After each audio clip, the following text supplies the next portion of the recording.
Lain-lain ang rason sa mga deboto nga nung miapil sila sa traslasyon sa itong nga Nazareno. Apan sila tanan naglaom nga Magamit talaga. Oh!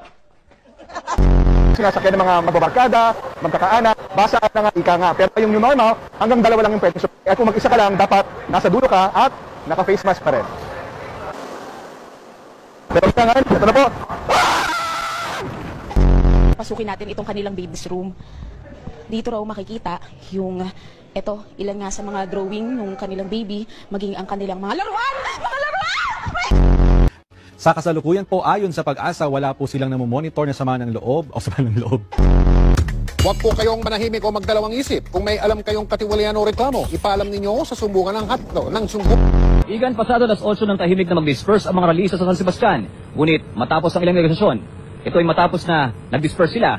Pagkatapos ito, hindi na sila nag-away sa simula. Pagkatapos ito ay nagkaroon sila ng pag-aaway na sa simula.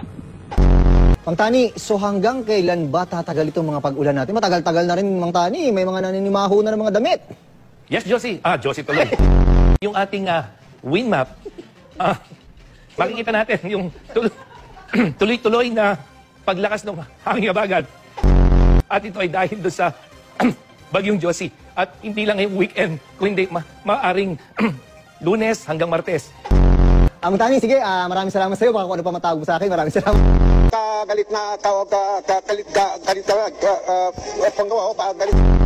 Yung composition, kanina nakita natin yung pagdagsari ng mga tae.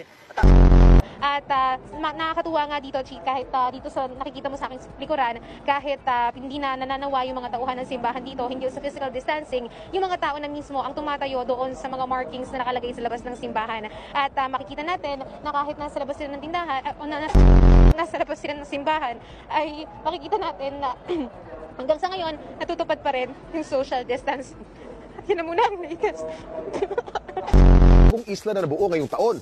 Kung naalala ninyo, nitong Setyembre, may lumutang din na bagong isla sa Pakistan, dulot ng malakas na lindol na tinawag na Salsala Ko. Walang nakatira sa islang ito sa Pakistan dahil nagbubuga po ito. Pinamantala ng mga kawataan. Siyempre, papahuli ba tayo sa rides?